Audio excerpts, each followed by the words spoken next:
Welcome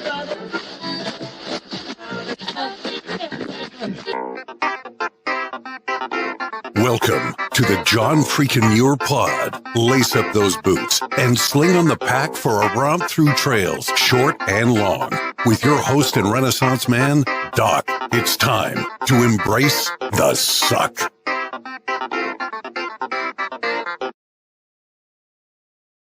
Welcome back to another week on the Trail, Dirtbags, and Hiker Trash. I'm Doc, and this is the John freaking Muir Pod. Let's start off with a reminder. If you are enjoying the podcast, take just a minute, help us out. Leave us a review on Apple Podcasts. And if you're not enjoying the pod, well, just go ahead and keep that to yourself. All right, let's get to this week's guest, who is an incredible endurance athlete, multiple world record holder, and just an all-around badass. Welcome to the John freaking Muir Pod, Renee Metivier. How's it going, Renee? It's going good. Hi, everybody. Did I get that last name right? You did very well. Metivier, okay. Like Perrier. Very good. Okay, so that's the last time I'm saying. I'm going with Renee the rest of the time here. So I'm 1 for 1 on pronunciation of the last name. That's batting 100%. So there you go. All right. Hey, Renee, have you had a chance to check out the podcast before? Yeah, I hadn't before. One of my friends named Brett, who is a big fan and also badass adventure athlete, led me to you.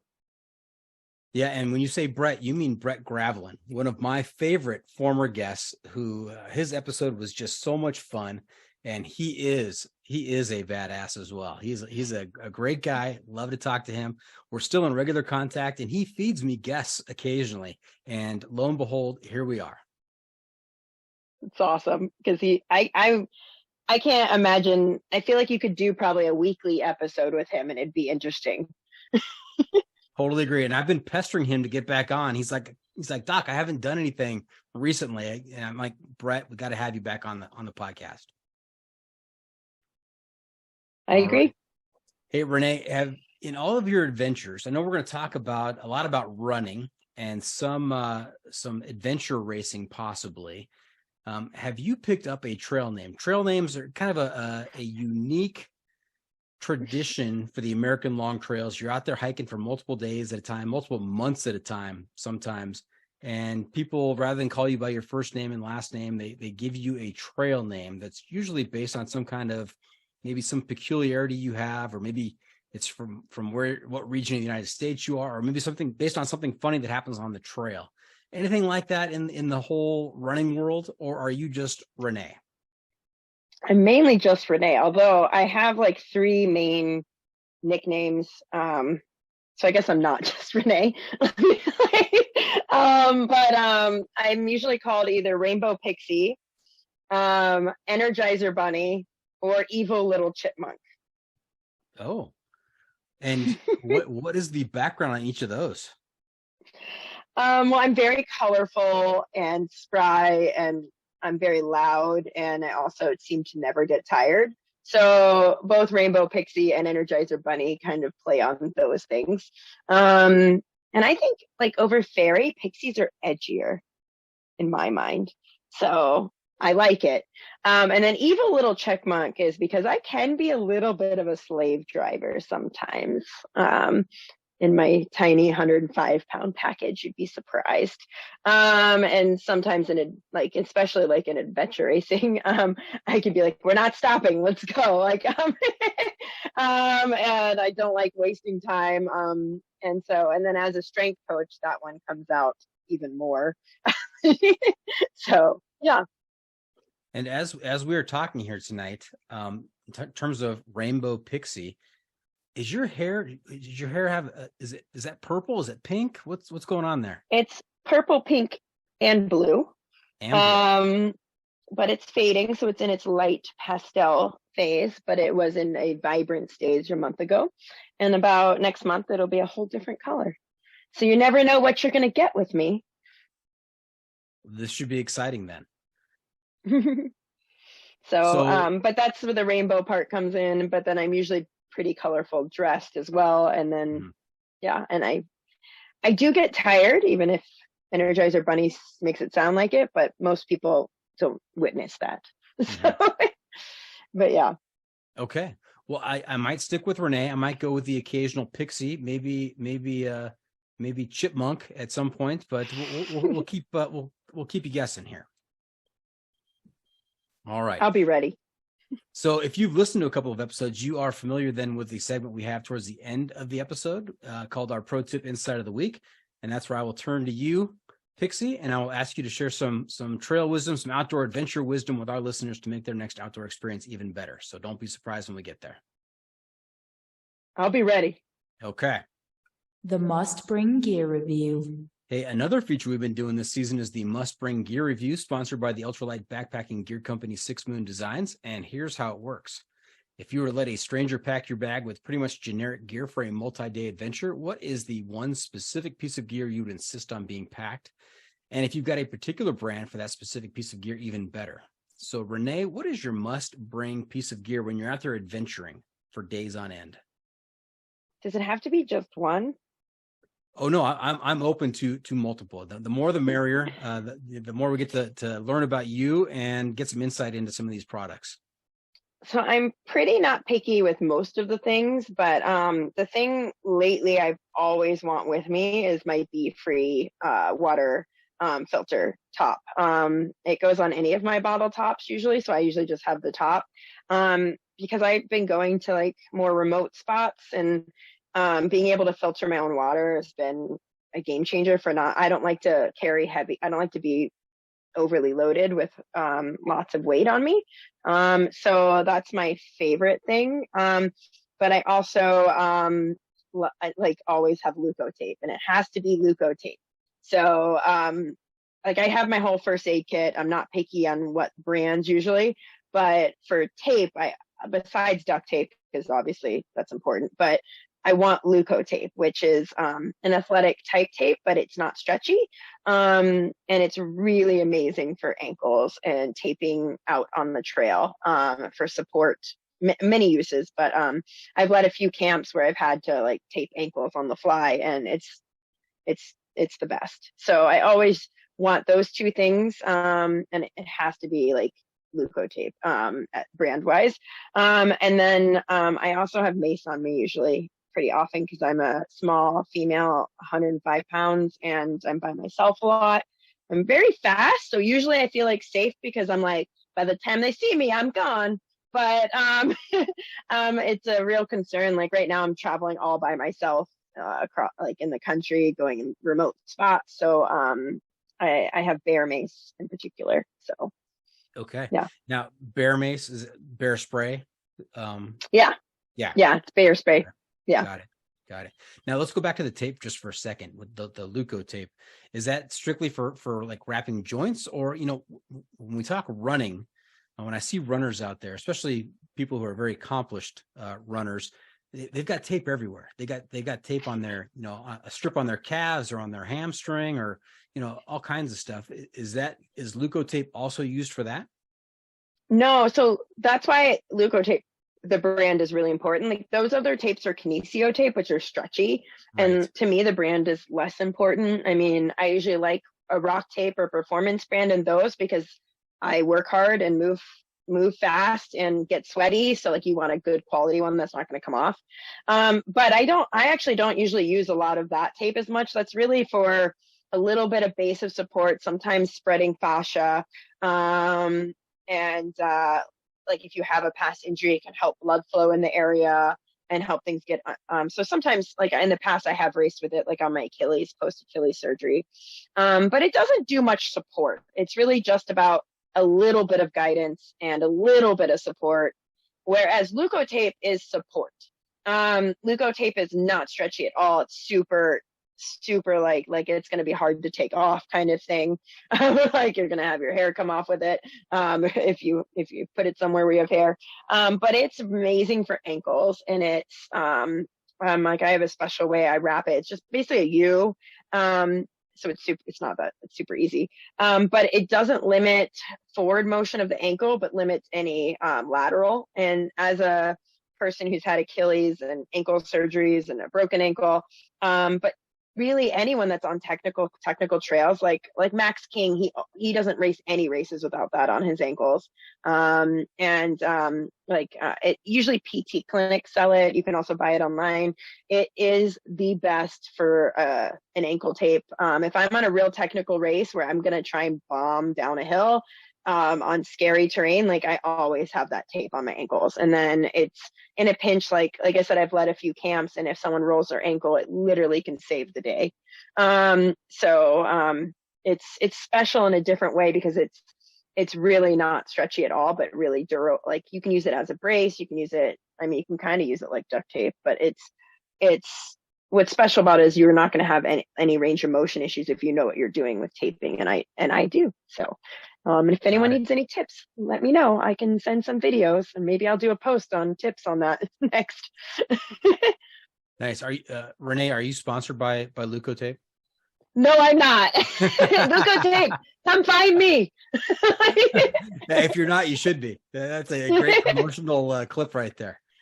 And I think everyone who's on the trail should have it, to be honest, and know how to do this simple it's the simplest tape job. It's so easy, and it literally could save the day. So, and I love the way you explain that you've got a very special way of wrapping ankles, and it's called a U. Yes, it sounded like it was gonna be really fascinating and complex, and it was like, and it's a U. There you go. You have to use 3 pieces though. Okay, all right. Getting complicated. No, it's definitely easy. It's not complicated, but it's definitely really the most effective, awesome way. Now, as you were talking, you mentioned the mace and the bear spray. You said you're currently out traveling alone. I have to fill our listeners in, because if you're not watching this on YouTube, you have no idea. I have to fill our listeners in on where it is you're calling in from. Where are you right now? What's your background? I'm in my 38-foot school bus. This is Wanda. For people that can see, here's a quick little view of Wanda. Wow, look at the interior. that wood finish is incredible. Thank you. I love it. Wanda is definitely a luxury, not a hardship travel bus. But it's basically my apartment on wheels, and I'm a snowbird, and I don't love being in winter. So in the winters, I'm usually all in the South traveling. I'm in Arizona currently.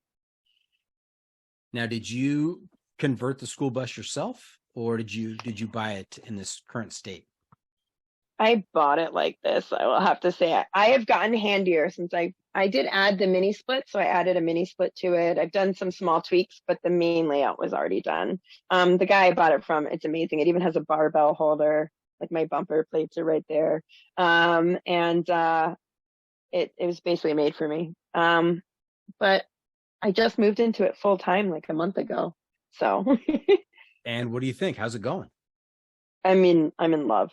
So it's the freedom is incredible, and I love being out in the wilderness. And the bus is completely off grid. So with full shower, bathroom, everything, composting, and it can hold 80 gallons of water. So I have 80-gallon water tank, and so I can go pretty much a month. And then usually I book like some state park or RV site and refill, and it's awesome. Or I book like a hot springs place or whatnot. And I'm just on a tour I'll be in San Diego this weekend, and then I'll be there for a little bit. Then I'll go up in the LA area for a bit. So coming to a state park near you. Nice. You have lights on, obviously. Are you running off of battery power, or is it a generator? How's that working? I'm full solar. So above me, I have a whole bunch of solar panels. And 3 panels charge the battery that's up front that does my computer setup, my speaker system, and if I'm plugged into my phones or earbuds. And then I have 3 batteries, which I'm about to expand that the other panels charge. And those are the main batteries. So all the rest of the panels charge those. And I have an inverter, and they power the lights, my fridge. I have a special solar fridge from Canada, actually. And it does all the plugs and the rest of the bus. And I also have 3 batteries that drive the bus that are separate from that. Okay. And you've been out for about a month now, you said? Yeah, this time I traveled. Last winter was my first snowbird year, and I still had a house in Bend. And then this year I decided I wanted to go full time in this life for the near future. Now, have you encountered any difficulties, any problems in the month that you've been out? Things that you say, hey, I've got to fix this, or we have to make some kind of adjustment here? Well, before I left, because I am traveling solo and going to remote areas, I did my due diligence and got an inspection. I made sure there was no like big anything issue wise, so that was good. But I have had an interesting encounter. I don't know if we want to skip to encounters, but it's yeah, I got myself into a pickle in Nevada. So I'm way handier now. Every day I'm getting handier. So let's hear about that. I mean, we're here. We're talking about the bus. We're talking about road life. Let's hear about the pickle in Nevada.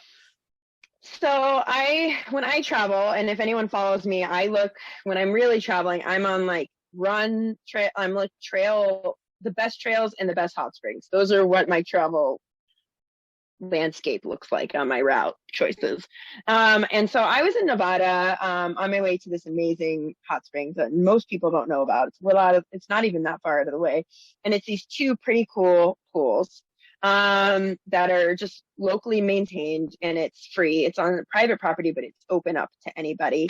And they're pristine and beautiful. And it's a beautiful spot too, with great mountain views and trails from there. So I'm heading there. But it's like not near, I mean, a good 30 minutes to any town. And those towns it's a big word to say town. So we're not really, and we're about 3.5 hours from Vegas. So I'm on my way to that area from north. So you're on main roads, and then you're still on roads most of it. And then you have a dirt road at the end. That's a really good dirt road. And then you turn into the parking lot where this is. But there's a lot of sand everywhere around it. So I didn't realize how important it was for me not to hit the sand.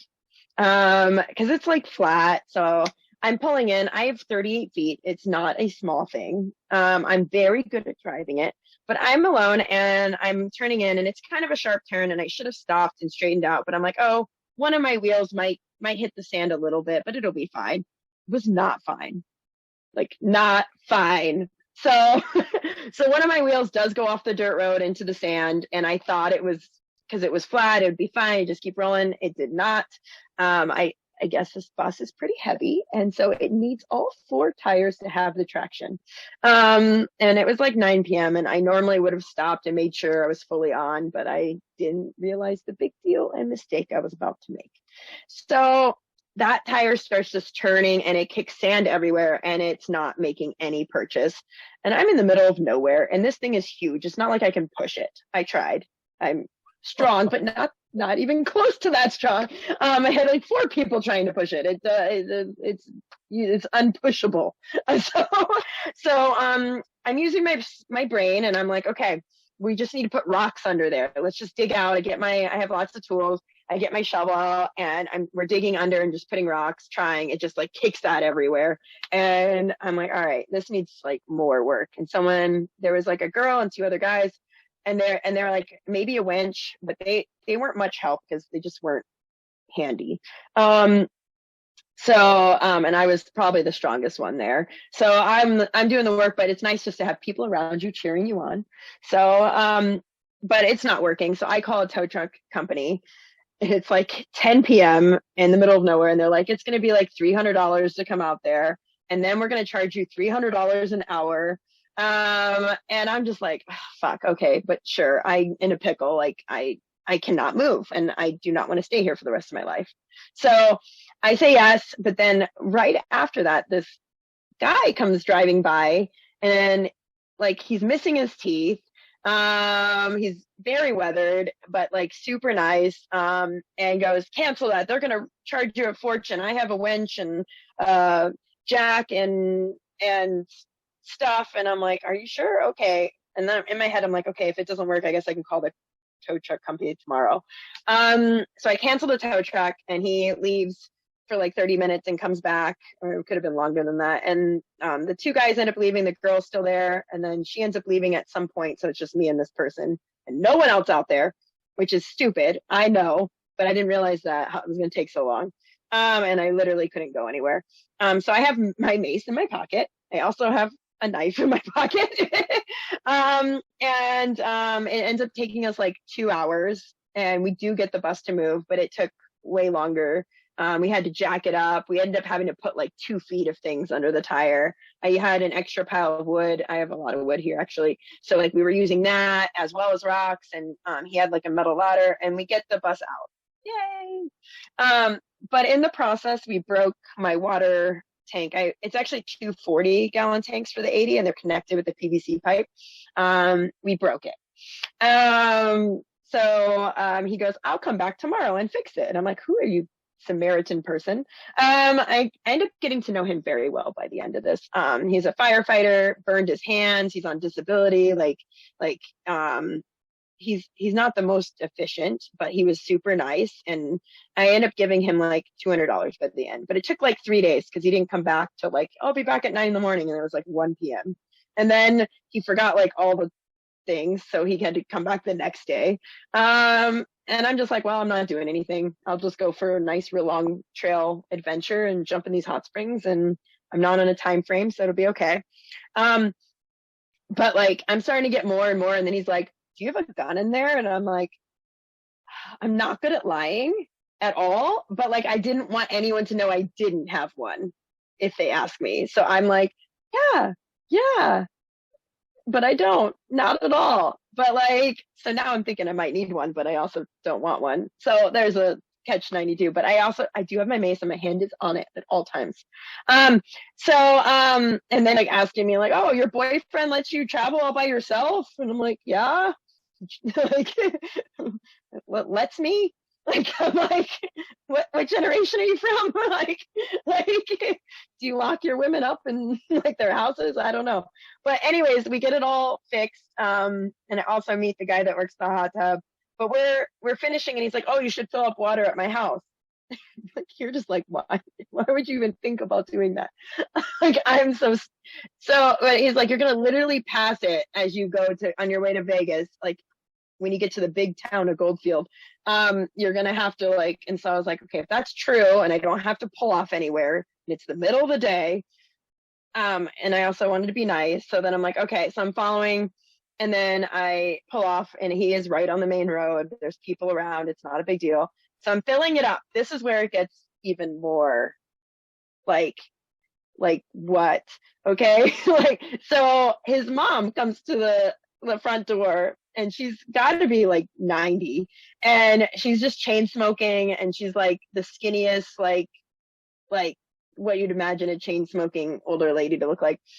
And she's got the biggest collection of dolls I have ever seen in my life. Like, life's like, because you can see it. It's like a really big front area, and she has it open. There is a doll my size right there. And then just tons of creepy dolls everywhere. And she's making one. She like comes out and brings it to me, and like is like, I'm like, is this real hair? Is this wigs? What is this? Like, I'm like, am I going to be a doll one day on this collection? I don't know. But I got out of there after that. And they're like, come back and visit on the way back. And I'm like, probably not, but thank you for your help. Here's $200. Like, yeah. Renee, I have so many questions.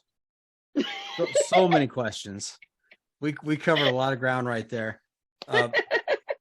First of all, I want you to know that I'm always on the lookout for a good title to the episode during the episode. I'm looking for a good phrase, something that kind of encapsulates what we're talking about.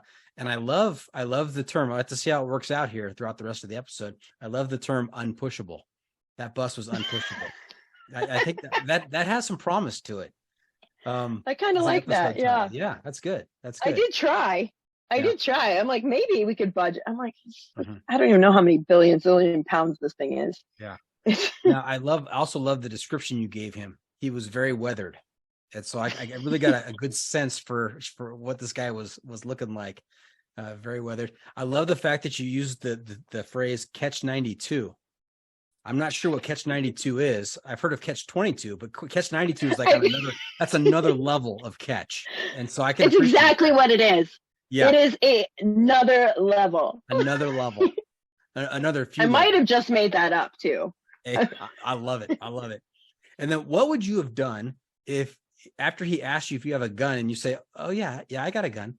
What if he would have said, "Well, you know, I'm a gun enthusiast. What make and model? What caliber is it?" I mean, what would you have done? How would you have gone there? I don't actually know. I did not plan that far ahead. I'd never been asked that before, and I don't know anything about guns. So there's no fudging that could have happened at that point. I just would have been like, my brother-in-law helped me. That's probably what I would say. Mm-hmm. And which is, you know, they're trying to get me to. I held his gun once and I got my hand stuck in it in like the 2 seconds. I'm not the person who should be. I mean, if I ever got one, I would totally do all the trainings and like all the certs and like, because they terrify me. And it would be in a lockbox too. But like, I mean, well, it is a real thing to think about as a solo female out here traveling. Yeah. If he had asked that, the comeback should be something to the effect of, you know, it's big enough to take down a bad guy. So don't worry. I got that. I like that. So, okay. That's a good one. Yeah. But as you were going through that entire story, I saw the start of no fewer than like 3 or 4 horror movies. I mean, this was like right in the sweet spot for horror movie plots several times. Yeah, actually, and I realized that even in the situation, yeah, it was yeah, yes, I agree. Well, but luckily great. It didn't. Mm-hmm. Usually we save our type 2 fun for the second segment, but I'm glad we got a really good one in right there. So that was a thrill ride right there. Listening to that. Thanks. All right. Thanks, I guess. I'm like maybe because you know I'm safe and it was fine. But yeah, you know, I knew he couldn't catch me though. If I started running, there was no way he could catch me.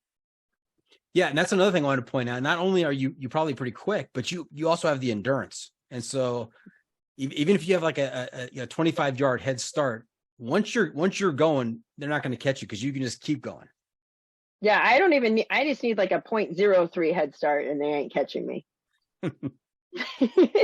Nice. You know, the stories are so great because we get to experience, we get to go down that story with you. Like we were right there with you without any of the nervousness about any personal harm to us. And we know that you came out okay. So that was fun. And my bus is all better. Nice. It's the hiking pole. All right. Now this is great that this comes on the heels of that story because the hiking pole, it's a 7-question survey that helps me assess your level of sanity. And so I already have some insight, I think. But these are 7 questions that I'm going to ask. And basically, I'm going to give you a score from 1 to 100, with 1 being completely insane and 100 being completely sane. So the higher the score, the saner you are. Okay. Right. If I were to ask Brett Gravelin, hey, Brett, tell me about Renee. Where does she fall on the scale? What score would he give you? Oh, geez. I mean, I think I should. Like, I don't know. I hope he thinks highly of me still, but he hasn't heard this last story yet. So maybe he'd give me a 75. Oh, 75. Okay. All right. Well, I mean, I did do that Sweden race, so I feel like that should give me some extra down points. Mm-hmm. All right. Now I have 2 sets of questions depending on the guest. The first set of questions, 7 questions, all related to hiking or backpacking, you know, multi-day adventures out in the backcountry. Do you have a lot of experience in that area? Not tons. So, Okay. I mean, Right. I have the 5-day race and I have a 3-day race. And then I've only done a few other, but yeah, most of my adventures are, in the 3 to 8 hour range. Okay. All right. So that opens up the door to question set B, which, you know, I'm particularly fond of. These are questions that aren't necessarily related to outdoor adventure or hiking or running, anything like that. These are the big issues facing our planet today. Oh, wow. We could devote it probably an entire podcast episode, maybe an entire podcast to just one of these questions. But for the sake of brevity and time, I'm going to ask you these 7 questions, and you're going to give me your explanation, or you're going to give me your, which side of the fence you fall on, and then an explanation to help us understand why you lean that way. Okay. All right. And you haven't seen these, so you have no idea what I'm going to ask you. Nope, I'm a little nervous. I was going to ask, are you nervous? Rightfully so. You're nervous. That's good. That's good. That shows that you're a little bit sane. So that's. I have a healthy fear of what. Okay. All right.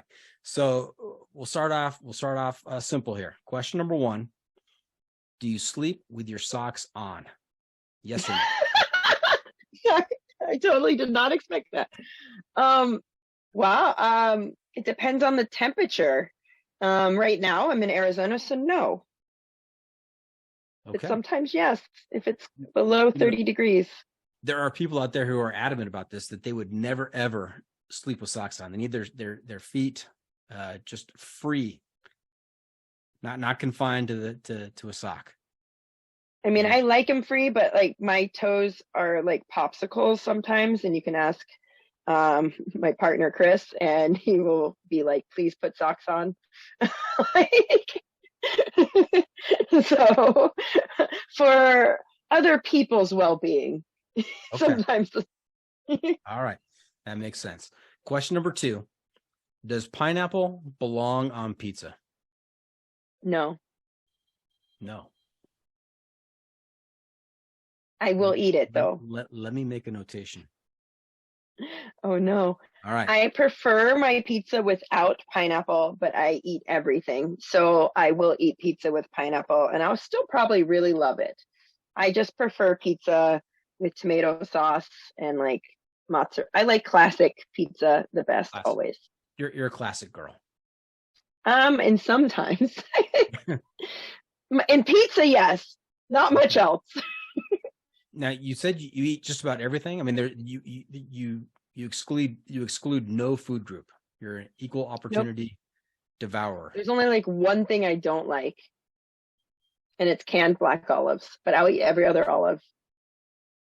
All right, I'm with you on the canned black olives. I'm with you on if you were to say all olives, I'd be with you on that. Well, I did research on this. What is it about the canned black olives that rubs you the wrong way? So I found it odd that I could eat every other olive. In fact, I eat them from the jar, just not the canned ones. And they actually, not everyone knows this.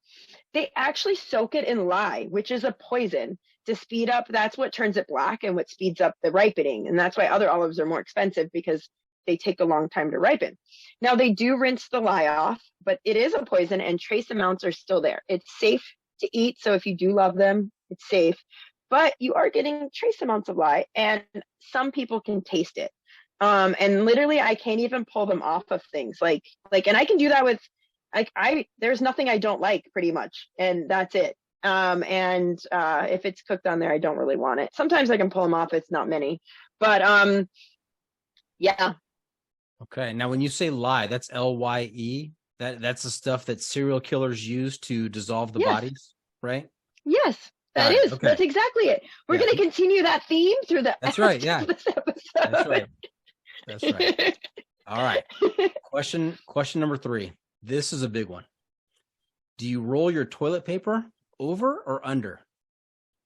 I've been trained to always be over at this point. All right. But I used to not give a fuck. Well, I'm curious. Who has trained you? Again, we're going to go back to Chris. Chris has strong feelings on this. Yes, he does. Okay.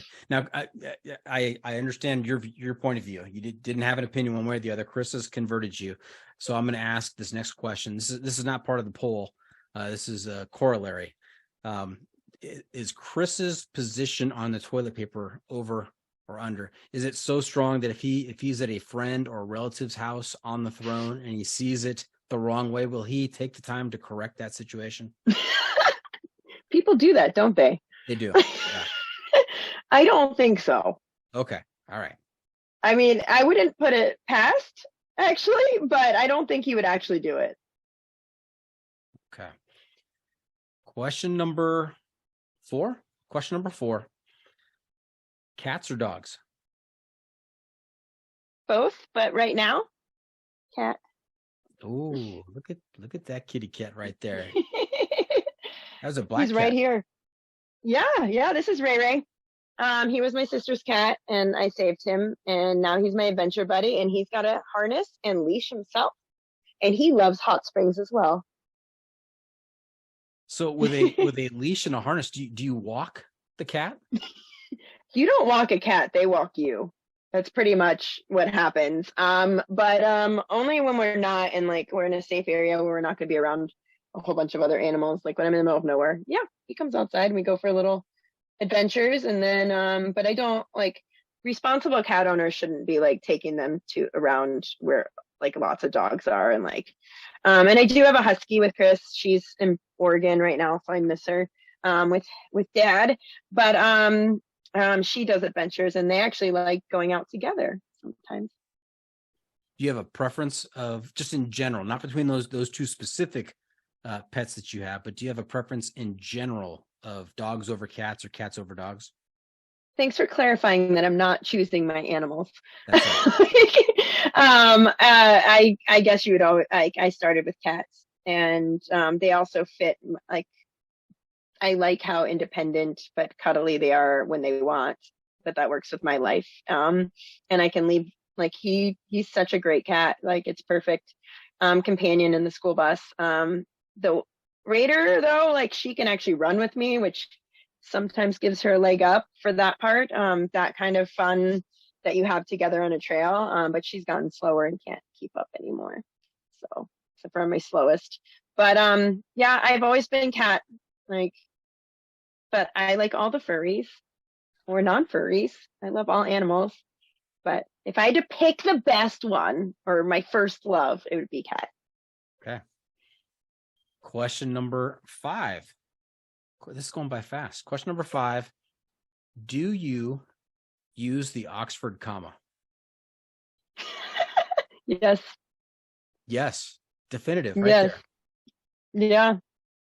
Yeah. I think it's weird when it's gone. Yeah. I mean, it's I think it leads to the downfall of society. I mean, you start getting rid of the Oxford comma, things just deteriorate from there. It's just chaos. I'm with you 100%. I feel like the sentence gets messed up and all that, and it's really important. Let me check real quick. Okay. No, my cat almost got away. Okay, we don't want We're that. good. Yeah, I'm back. Emergency averted. Okay. Yeah. You were taking a nosedive there a little bit with some of your answers, but you came back strong with the Oxford comma. I like that answer. That's good. That's good. I didn't even pause. Remember that too. That's right. With authority. All right. Question number 6. Is a hot dog a sandwich? I've played this game before, this one in particular. And it has 2 pieces of bread. So is it a sandwich? I think, to me, since the bread is connected, it is not. But if it's separate, if the 2 pieces are separate and not connected, it is. Now, Pixie, semantics. Have you heard of a hoagie? Yes, that's my favorite. I grew up in Jersey. Mm-hmm. And you know about the bread with a hoagie? Is it connected? It's connected. No, it's not. Is it? Yeah. This is just blowing my mind right now. I think we just rewrote the rules in my brain. She's got the blue screen of death that just came up. She's on pause as she processes this new information. Okay. Wow. Hot dog then fully is 100% a sandwich. Oh, we've had a 180. Okay. Yeah, I mean, hoagies are definitely sandwiches. So. Okay, there we go. And question number 7, last question in the hiking poll. What is the better superpower? Invisibility or flying? Oh, well, I'm going to pick flying. I wasn't made to be invisible. Another possible episode title right there. I wasn't made to be invisible. Okay. Hey, let me take your answers. I need to factor them through the John freaking Muir Pod algorithm. Got to do some math here, so excuse me a little bit. Got to carry the 3. Going to divide by root 2. I'm going to multiply that by pi, and we're going to adjust for the amount of tire pressure you need in the bus's tires to have just three tires on the road. And I come up with a score of 57. 57. Oh, at least I'm on the higher end, I guess. That's right. You're above 50. You're above the midpoint. So that's okay. All right. Hey, we're going to take a quick break. We're going to take a quick break. When we come back, we're going to find out about all of your exploits, and we need to hear about some world records and about some adventure racing. So stay tuned. We'll be right back. And welcome back. We are talking to Renee M. Pixie about her adventures. We heard a great story in the first segment there. But before we get too far down the trail, let's back up a little bit. Tell us about your background. Where'd you grow up, and how'd you get involved in running? I grew up, I'm a weird mix. I grew up in New Jersey and Texas, and I feel like they canceled each other out in some ways. But I started off as a gymnast and a soccer player. And the Energizer Bunny nickname has been something that since I was a child, I've always had a lot of energy. And so I was put into sports from when you first can, at like age 3 and 4, because my parents had to. So at least to have a sane experience in the house. So I started off mostly burn up some of that energy. Yep. Just like putting your dog to doggy school or something. No kidding. Yeah, I always had a lot of energy. And so I started off with soccer, gymnastics. I also did a little ballet that most people don't know. Like, it was very early. Gymnastics ended up taking over my life at one point. And I thought I'd be an Olympian in that. I'm 5'2" now, but I grew 7 inches the year after gymnastics, as an FYI. Oh, wow. Yeah, I think I would have been really tiny. I ended up with 2 big arm accidents where I dislocated my elbow twice and had to quit gymnastics. And that was right. The second time was 6th grade. And so 7th grade was right when like kind of all the school sports are starting. And I still had this bum arm, plus I'm not very tall. So basketball and volleyball were never going to be in the picture. But I actually ran my first race. And I had gone back to soccer, but like because I had put it on a back seat for gymnastics, it wasn't fully in the front seat yet. And I ran my first race, and basically that was the end. That was it. I came in waving to the crowd like a cocky little shit at that point in my life, and I was sold. So I think from there my future kind of got written for me almost. But I do love running like more than anything, and not just because I'm good at it. I mean, that I think helps when you're young, but like my relationship with running has really evolved over the years, and trails in particular side. Like I actually like hiking now, which I would have said like 5 years ago, like what? But I can get out there longer and do more, and it's more efficient. And some of those grades, it's actually faster. So,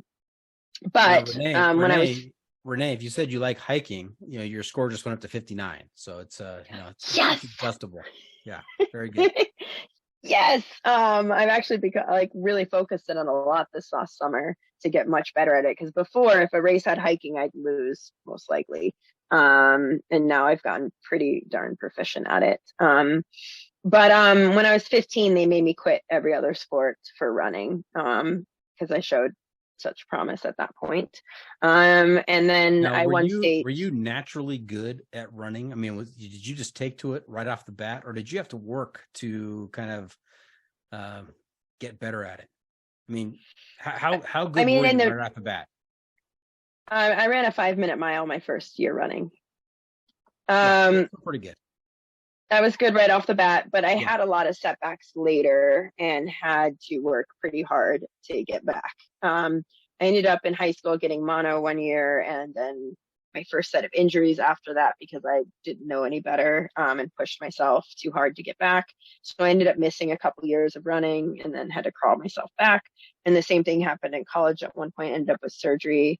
And everyone told me I'm just not built to run because I know it's crazy to hear that now, like when you hear like everything I've done, but like I got that, especially back then, like, cause I'll be 41 this month. And like 20 plus years ago. Spring chicken. Just a spring chicken. Thank you. I do think people are rewriting the rules though. Like with recovery science and taking better care, strength training, doing all the little things like sleeping, not just like hammering yourself to no end. Yeah, 41's the new 24. I'm saying that because that means that 55 is the new 28. So there we go. I really do believe that though at this point. Yeah, so they made me quit for running and I was great right away, but then I had a lot of setbacks later in life that not only humbled me, but when they told you after that injury in college and they told you that you just weren't cut out for running, I mean, did you wear that like a chip on your shoulder? Did that motivate you? Yeah, I ended up getting Achilles surgery eventually, and I came back and my PR in the marathon was after that surgery. And then I was told I should just have babies and quit. And I don't want babies. That's not my lifestyle or thing. But that's what they tell women sometimes. Like when you're like, think you should quit your career. That's what they say. Go have babies. I'm like, that's not, maybe you want babies, but that's not my life choice. And not that there's anything wrong with it. It's just being like, it just shouldn't be forced upon anyone. No, there's nothing wrong with it, but there's something wrong with telling a woman to just go have babies. I mean, no sooner would those words be out of a mouth than someone might be swinging at you. I mean, that's just not smart. Yeah, it's not smart. But no, I just lit the fire even more. And I sought out and got help and ended up having surgery in Sweden, the best Achilles surgeon in the world, and came back. And then within less than a year, I ran 2:27 in my marathon debut, which at the time was in the third fastest debuts in history. They've blown that out of the water since then, but at the time it was a big deal and kind of changed my career to the longer events at that point. Now, Renee, help me understand something, because looking through your resume, I see that you are an 11-time All-American when you're at Colorado and Georgia Tech. Now, yep. I'm assuming I probably just don't know enough. I assume that All-American that comes around once a year. Unless how are you an 11-time All-American? You weren't in college for 11 years, were you? No, I did 4 seasons, but I did that is 3 sports. So, but that's cross country, indoor track, and outdoor track. So you have an opportunity to get 3 per year or more if you double at an event. So yeah. But you only get 1 shot in each race of the year. But cross country, indoor track, and outdoor track made up mine. 11-time All-American. That's a lot of hardware. Thanks. And I finally won at the end. So tell us about that. Tell us about, are you referring to the 3,000 meter? Yeah. The race I wasn't even going to race. So take us through that. How'd that go? Well, I'd gone second many times already at this point. And in very good races too, like Shalane Flanagan and Kim Smith, like some pretty amazing names. And so I'm pretty proud of being second to them too. But I haven't always been known for my racing strategy. Yeah, I've gotten much better. So, but I do tend to like to lead, and that's not always great for championship events. And the one I actually won, I was doubling the 5,000 meter and 3,000 meter. And my 3,000 was the extra race, and the 5,000 was the one I was supposed to win. But I just made World Cross as a college student. So I didn't do many indoor races because I did the one to qualify and I ran conference, but I missed most of the indoor season because I ran the senior cross country championships to make worlds in France for my first world team. And so I wanted to go for a record, and the only chance I had was to do it at NCAA's, which when you're in a championship race, you should just be racing and you shouldn't be thinking about going for records. But it was my only shot if I wanted to go for a record. And I said, I was feeling really good, that I was like kind of on fire that year. And I just made the world team and I was like, I'm going for it. But I felt like crap because I just raced this huge championship and then went to this one, and I didn't have enough time to recover. And I didn't listen to my body, and I just stuck to my plan. Like, no, I'm going to go for this. And I just killed myself. No one else went with me because they're not stupid. And I just killed myself and I ended up fourth. So, and the 3000 was the next day. And I was like so upset that I actually ran like an hour and a half cool down. And then I went for an hour run that morning. The next day, I just raced and I'm tired. What am I doing? But I think I just said, fuck it. I'm just going to run and I want to run. And then I get to this 3000 and my coach is just like, you're not allowed to lead. Just like get in the back and then see what happens. And the race starts going really pedestrian because everyone's expecting me to lead because that's what it was. That's what I did. And I just keep looking at him because we're getting booed. Like the whole race is getting booed. And like people are falling down, like Sarah Hall goes down, Marina Monkton, like other big names, like people are like, it's like, we're just like, it's like danger zone. Somehow I make it unscathed. I almost went down when Sarah went, because we were right next to each other. But I just keep looking at Coach Wetmore and he just keeps shaking his head no. And I'm just like, are you kidding me? We're running like 80s. Like it could be anyone that wins, but he knew I had a good kick. And I just never let myself wait till then. And he doesn't let me go till 200 meters to go. And I end up winning the race pretty easily still. And it taught me a lesson to trust myself and my coach. And it was probably the easiest race I've ever run in my entire life. Go figure. Nice. So the preferred running strategy is not to go out like gangbusters and try and lead the entire race wire to wire. But sounds like you want to hang back and kind of strategize and make your move when it's appropriate. Yeah, I mean, sometimes you can lead wire to wire if you're like the far and ahead best athlete in the field, then that can work. And if you're going for a time, but a championship race, you should play the field. Like, have you ever watched Mo Farah race, like in a championship? Yes. It's a work of art.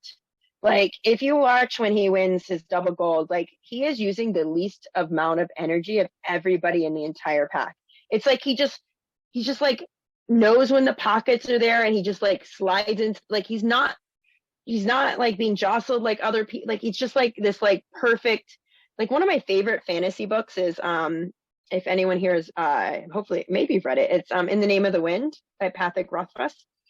I have not read that. I might have mispronounced. It's really good. It's really good. It's crazy. It talks from the hero's perspective, but he's like not kind to himself while he's talking, which is an interesting thing. But when he's in training, he's like under this tree and he's supposed to just move the least amount of effort to avoid the leaves. Like, and just like be one with it and like just barely like waste the least amount of energy to miss being hit by a leaf. And I just like that, like to me, it's like how Mo Farah races. It's like literally the least amount to be perfectly in the right spot at the right time and to not waste energy. And I think that has been like really like since then has really like hit home. Like it's about, and that really applies the longer the race goes, it gets even more important or events. Like I've done some crazy things where it's hard to stay focused even the whole time. You need to save every ounce for, and it's the longer the event, the more important that is. And that's that race, even though that was actually my shortest championship race, actually taught me a lot for going forward as a longer distance athlete now. And the way you describe that makes me think of running as an art form. And if running is an art form, then the runner is the artist. And so the way you describe that kind of gels really nicely. Yeah, I like that. Yeah. I mean, it's like poetry in motion in some Mhm. ways. Right. Now the 3,000 meter championship in 2005 for NCAA, that wasn't your only championship. You've got several others. You got the 3,000 in 2010. Yeah. So those are US championships now, not U.S. college championship. ones. Got it. Yeah. Got it. And also the And that's my first one. And okay. again, I wasn't supposed to race that race. Mhm.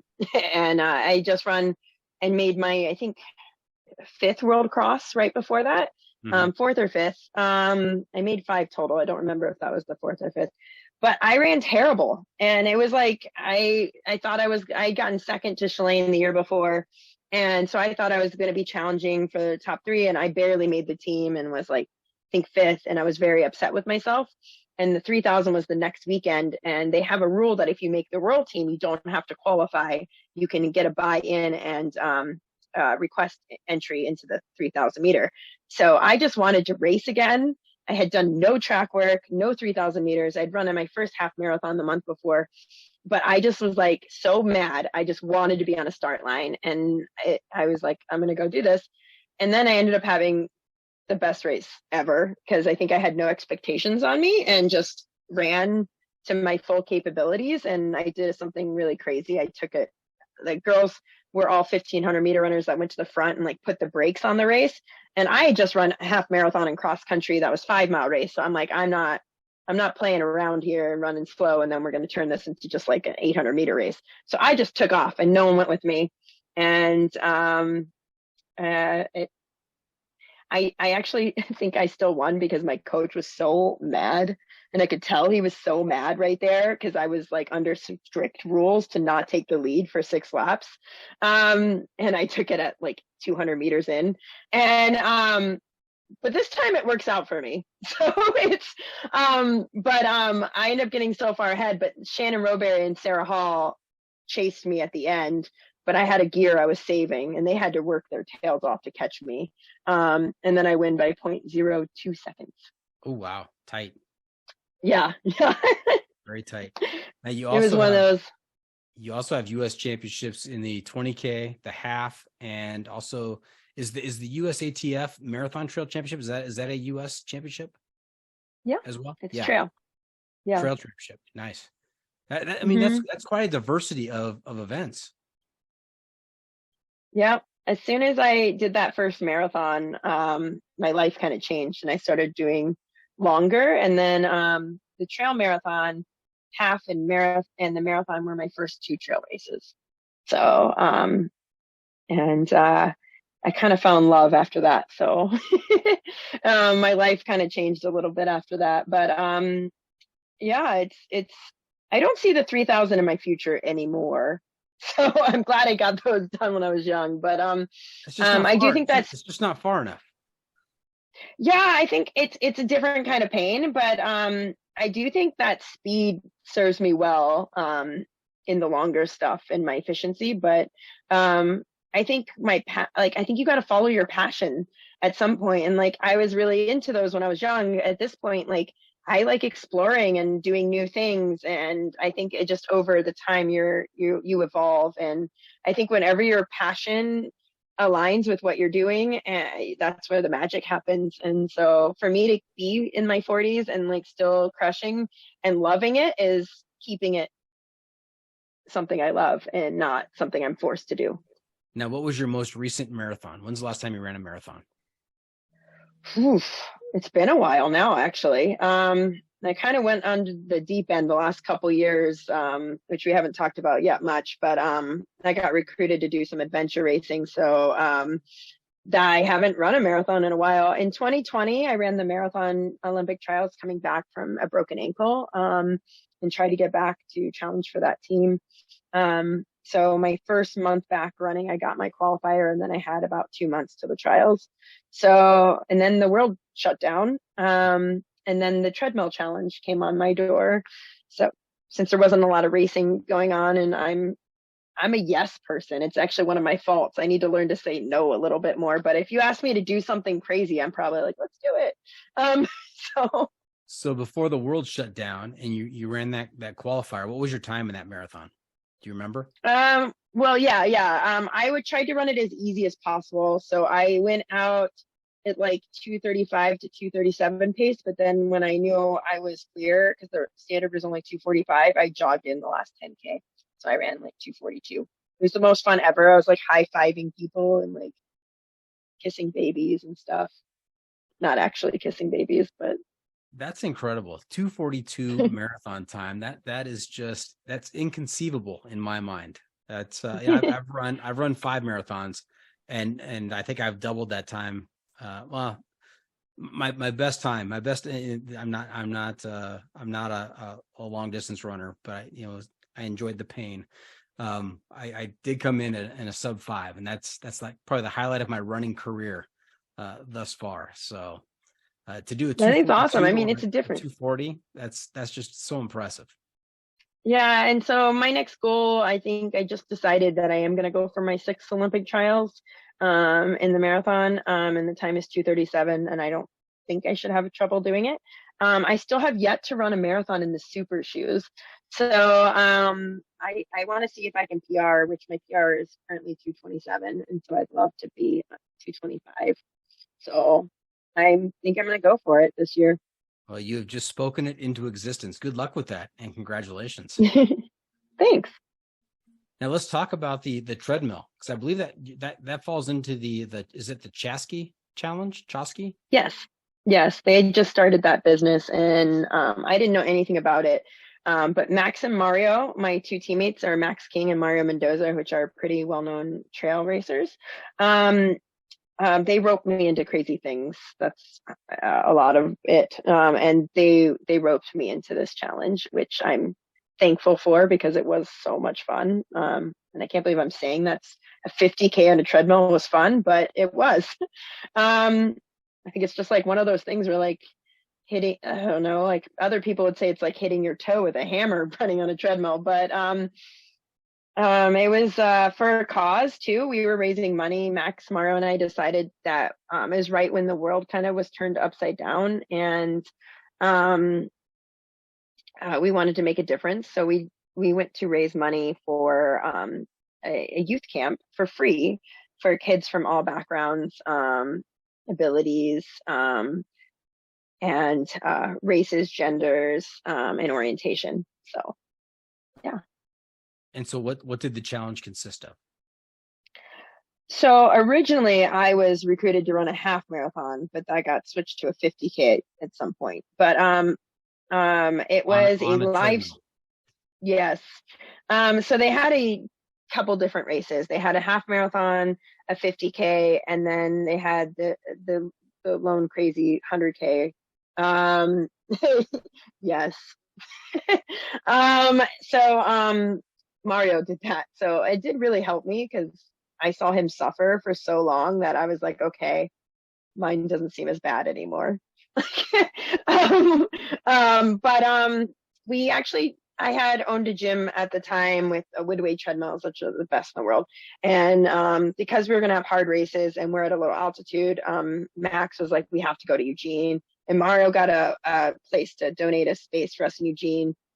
So we drove my treadmills in a U-Haul to Eugene, and it was set up with cameras and live stream, and we were really racing other pro athletes virtually, with every mile split having to be filmed and recorded. And I think we had like 4 cameras all around us. So it actually became like, I didn't realize that it was going to be a big thing, but it actually did become big. And so the half marathon ended up being raced early, which is why I ended up getting switched to the 50K because I don't know what happened, but they ran the half on Thursday instead of Saturday, and I couldn't do it on Thursday. So that I got switched like literally the week of to the 50K, and I had not run over 16 miles in a few months. So I was like, this is going to be awful, but it's for a good cause. So we're doing it. And then I find out right before I'm about to go on that Sarah Hall had broken the half, but there's rules for world records on the treadmill. You have to have the treadmill calibrated, you have to have full video filming, and you have to run like 0.01 long. or 0.02 long for, it's like some rule in the treadmills. They sent it to us, like a list of rules. Theirs didn't follow those rules, so it wasn't going to get ratified as the actual world record. So they were like, can you break it en route as well as go for the marathon on your way to your 50K? And Max in the background was like, don't you freaking do that, because you have to get the 50K one, because at the time he thought I had the best shot of our group to get the world record, because the women's 50K at the time was pretty weak, especially on the treadmill. So he was like, you better not fuck it up, basically is what he told me. So I'm like nervous, because I've never even run a 50K. And I'm like, okay, I'll see how I feel. I'll put myself in range. And if I feel okay, because the old half was not too crazy. I didn't have to go for like what Sarah ran. I could go for something like more modest. So I felt really great. So at mile 6, I picked it up to 6-minute pace and got the half. I think my time's a little wrong. I ran 1:18 high through the half, and then I slowed down because I was scared. And the marathon record at the time was only 2:42 on the treadmill. So I slowed down a little, and then as I got closer to the marathon, I was like, I still feel really good. So I picked it up a little and came through in 2:40. And then I slowed down again because I still had 6 miles to go, and I'd never been, this is now new territory. So I slowed down, but then I'm still feeling fine somehow. And so I ended up finishing at 11 miles per hour the last mile, and having a lot of fun. So I would probably, I actually think it's the fact I got scared and would back off and then pick it back. I think the speed play helped me a little bit, just not being in the exact same speed the whole time, and then just breaking it up too. And then we literally were like being checked in every mile. And I was racing others and kind of trying to keep an eye on what they were doing. Although I ended up winning by a lot, and I broke the record by 40 minutes. By 40 minutes. Wow. So you ran the 50K, which is 30 miles essentially. You ran the 50K in 3:11:42, 3 hours, 11 minutes, 42 seconds. And the previous record was 3 hours, 51 minutes. Yeah, something like that. I think, yeah. Mind blowing.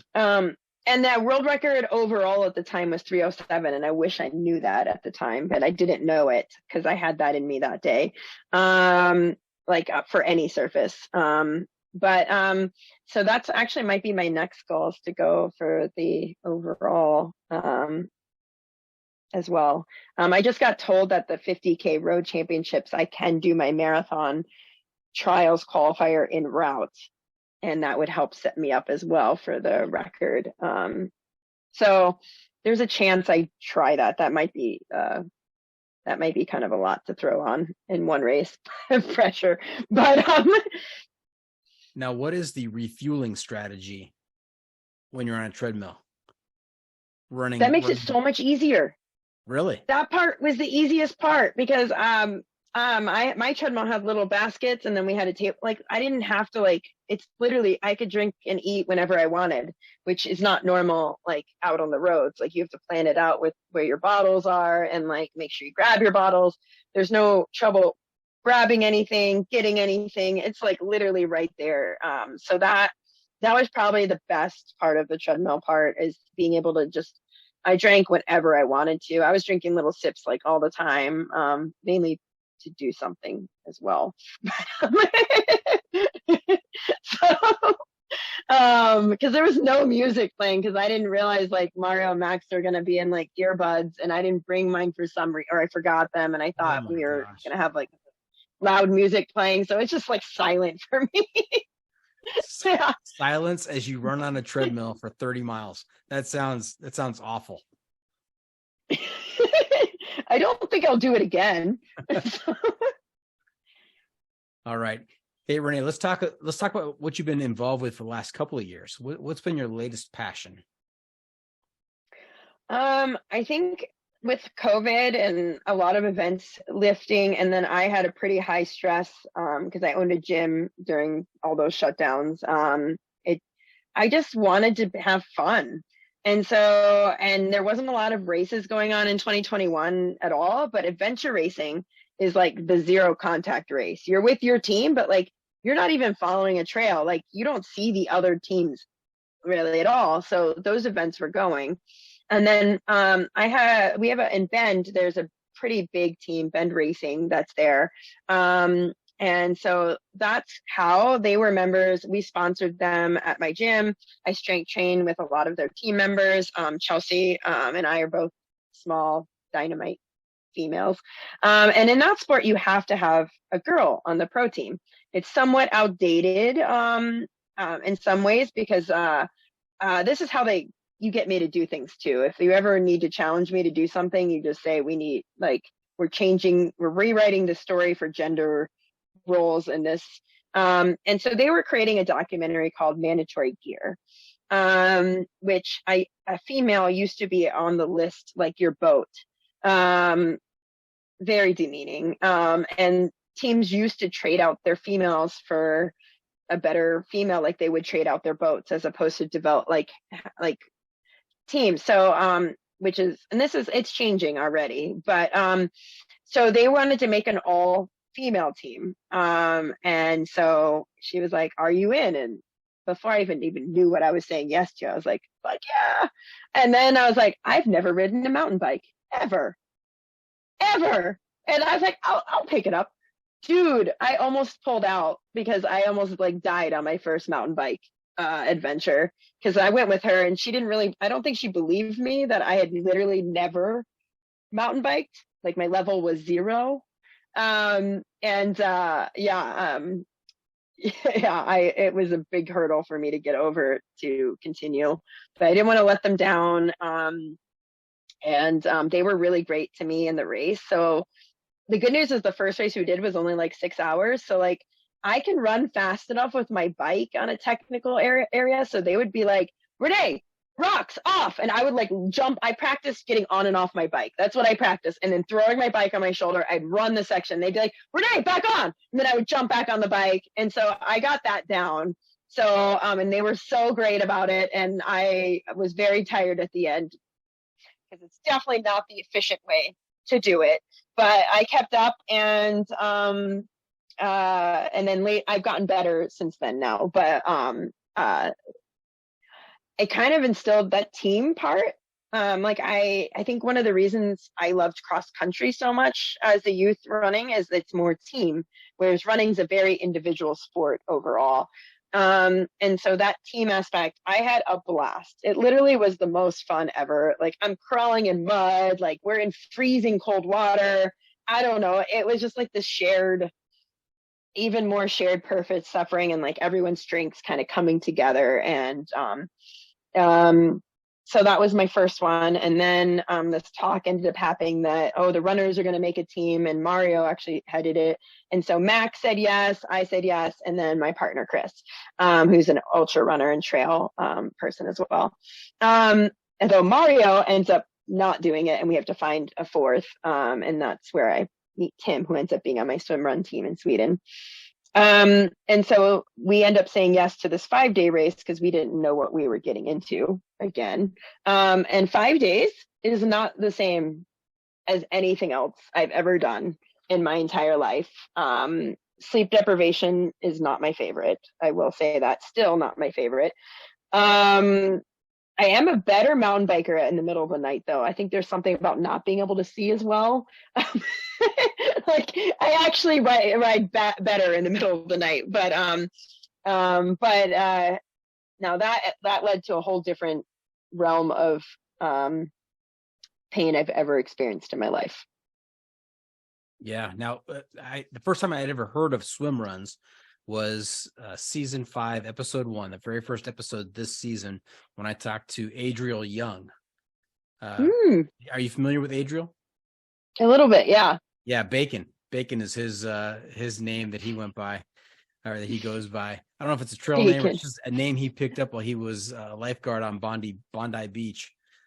But this whole concept of really just boiling it down to swimming and running. And he lives in Sweden with his wife. He's from Australia, lives in Sweden now, and it's huge. It's huge in Sweden, in that part of Europe. And I had never heard of swim runs before. I'd talked to Brett, of course, and Hunter Leininger about adventure racing, but had not heard of swim runs before. I had not either before this. And I did meet Adriel in Sweden at the event we did. And that's where I met Brett, who is now hardcore. I'm pretty sure I'll be doing adventure racing in my future again. But this next year I'm taking a break and just doing trails and road, and because of the Olympic year. But the swim run, so I grew up, I didn't even mention it earlier, I also grew up swimming. Most people don't know it because I never actually competed in it, because the other sports took precedence, but I'm a very, very good swimmer. So I got interested because Chelsea actually, the main female on the pro adventure racing team, Ben Racing, she doesn't really swim, and she was doing the Spartan games. They did this thing during COVID where they put them in like a house and did all these events, and she had to swim. So I taught her how to swim, and like gave her swim drills and form. And so Jason remembered that, and a few of the other people that had heard, and were like, okay, this is running and swimming. There's no bike, which is my kryptonite. That's your sweet spot right there. Yeah. So you take the bike out, then I'm like, sweet. But again, I did not know what I was signing up for. Like, we ended up swimming like 25 miles in the ocean. I mean, that's not a small amount of swimming. Like, no. That's not like a normal amount of swimming. like, and I hadn't swam in like 10 years. So it was, but the swimming ended up being almost my favorite part because it was so peaceful. And we were just like in this line, and night swimming in the ocean, like I thought I was going to be terrified because you can't see anything. Like I can barely see my line to follow. But I almost like was meditative. Like you can't hear, you can't see, like you're just in your body, just going through your strokes. It almost was just like, shoo, shoo. It was like, that would be terrifying. You weren't worried about what was below you? I thought I would be, but it never, like, we just were in this rhythm, and like, I really felt like we were like meditating almost. Like, it's an interesting thing. Like, you can't do anything else but swim. And I enjoyed the swimming the most, except for how cold I'd get when I got out of the water. Getting out of the water was pretty miserable every time, and into the water. I actually enjoyed the swimming. It surprised me. Like I'm actually talk to someone like this next year. I'm not going to be able to focus on it just because I just made the decision to go for my 6th Olympic trials. And I really want to hit the trail running world a little bit more hardcore and do the Golden Trail series. And so I'm going to focus on running and trail adventures for this main year. But after that, I'm kind of interested in focusing a little bit more in adventure racing and swim running in particular. And the Attila World Championship is only like a 6-hour race. And I'm like, dude, that sounds perfect. Yeah. Well, there you go. All right. Hey, good luck in all of that. And I'm excited for you. I'm excited for Brett that you're going to continue to do some adventure racing and some swim running out there. Before we move on, let's talk a little bit about, I saw this in your bio, correctional exercise and run coach and strength training. What is correctional exercise? It sounds almost punitive. Punitive. That's a good word. It's more focused on so correctional exercise is like prehab and correcting things that correct imbalances and specific things for each person. So usually it's more specific to the person. It could be like you have a movement restriction in your ankle, your talus isn't shifting back. So when you squat, that's affecting your form because your knee is not able to shift forward if your talus doesn't shift back appropriately. So it's doing specific exercises pre-squatting that are going to help facilitate that motion. Other things like a lot of people have trouble bracing, alignment. It might be alignment based, learning how to even move your ribs. Because a lot of people don't know how to brace appropriately, and that's really important in lifting. So I would say correctional exercise is more about correcting imbalances and movement patterns that you can sprinkle in. I like to use them as resets and warm-ups as well. So it's a very efficient use of time. Yeah. I didn't know you could nutshell. move your ribs. Yes, it's actually really I didn't know that was a important. thing. No. So knitting your ribs is really important. Your ribs should expand laterally and behind you when you breathe. If you want to get even, you'll be a 4-hour marathoner before you know it. I might have to sign up for some correctional exercise and some run coaching. We might make some headway here. But all of it for me is like, I've had a lot of problems when I was younger and more, and they led to issues like, especially like with my Achilles and ankle and hips. And so it led me on a path to not ever have that happen again, because I like doing crazy things. I like doing crazy. Nice. All right. Hey, Renee, you know where we are? Where? The pro tip insight of the week. That's right, Half Calf. It's time for the pro tip insight of the week. We get to get some outdoor adventure wisdom from Renee to make our next outdoor experience even better. So, Pixie, what do you have for us? Oh, so one of my favorite tips, like for me, I like to know the route I'm going to go in, but I think it's really important to have many different maps with you. Because you don't know, your phone could die. Other things can happen, your watch. So like, I think having multiple ways, it happened to me today even. I was out on a run and I did not listen to my own tips and only had my phone and it died. And I ended up being out there like 2 hours longer than I planned with not any fuel. And I think you should always have extra fuel as well, because you might never know when that's going to happen. So I usually always have like a gel stuck somewhere, even on short runs, because sometimes you don't know what's going to happen. So those are my favorite tips. So you're safe on the trail, and always know how to use a compass as well. Okay, maps, compass, extra fuel, and keep all 4 tires out of the sand. Yes. All right, so there you have it. That's it. This episode is just about in the books. Hope our listeners enjoyed our time with Renee. Want to thank her for joining us this week. Renee, how can our listeners keep up with you on social media, and where can they find updates on your latest adventures? I am on Instagram at Renee Metivier. If you need to spell that, I'm sure he'll link that somewhere. I'm also on Facebook, and I have a website, rechargesport.com. Okay. Remember to check out the pod on social media as well. We are on Facebook, YouTube, Instagram, Twitter, and TikTok. And if you have comments or clips you want to share, you can send it to me at johnfreakinmuir@gmail.com. The adventure media recommendation. Renee, I'm also looking to you to share a recommendation for some kind of outdoor adventure media, like a book, a movie, documentary, website, something that's going to help keep our listeners connected to the outdoors during the off season. What do you have for us? So I shouldn't just say the John Muir podcast. Well, that's a given. That's stipulated. I mean, my favorite lately is the Low Tide Boys, because I've gotten into swim run, and they're kind of at the forefront for that emerging sport in the U.S. So they have some interesting stories and interviews as well.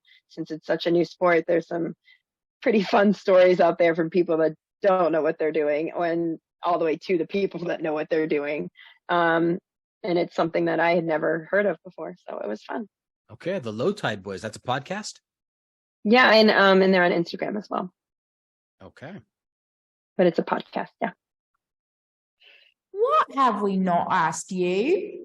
And before we wrap things up, just one more segment for you called What Have I Not Asked You That You're Dying to Tell Us About? What do we miss tonight? Jeez. I feel like we could do so many stories all the time. Maybe. So my team in Sweden did not finish the race. So am I going to do it again because of that? Unfortunately, yes. But not this year, and I'll probably do it with Brett in 2024. Nice. Are you familiar with Brett's finish? The way his race ended at the world's most difficult race, the Eco Challenge in Fiji? I did watch that, but I think you should tell all of the listeners in case they don't know. Yeah, I mean, we spent an episode on that on the podcast. If you have not watched the world's most difficult race, most challenging Toughest race, I think. world's The hardest world's race, toughest something race. toughest race. I think that's right. That's right. It was on Amazon Prime, and it detailed the World Eco Challenge in Fiji is an adventure race. As the title says, world's toughest race. Really, some amazing things that happened out there. And Brett's team, Team Curl, they were in the thick of things. I mean, they were right up there at the top of the pack, and just a very surprising ending to that race. I don't want to spoil it for you if you haven't listened to the episode, if you haven't watched the series, but just an amazing story. So check it out. All right. Well, that is a wrap from the John Freaking Muir studio. Any shout outs to friends and family, Renee? Everybody, thanks for watching. Millie, Ross, Chris, and Sarah. And Brett. Oh, well, duh. Yeah. And Brett. And Brett. There you go. Can't you wait? You can't wait to race with me. I know. Thank you for tuning in. Always remember, the trail is the trail. Doesn't care if you want to go downhill. Doesn't care if it's almost dark and you're looking for a campsite. It doesn't even care if you just avoided a catch 92 and set the world record for 30 miles on a treadmill. The trail is the trail. Embrace the suck.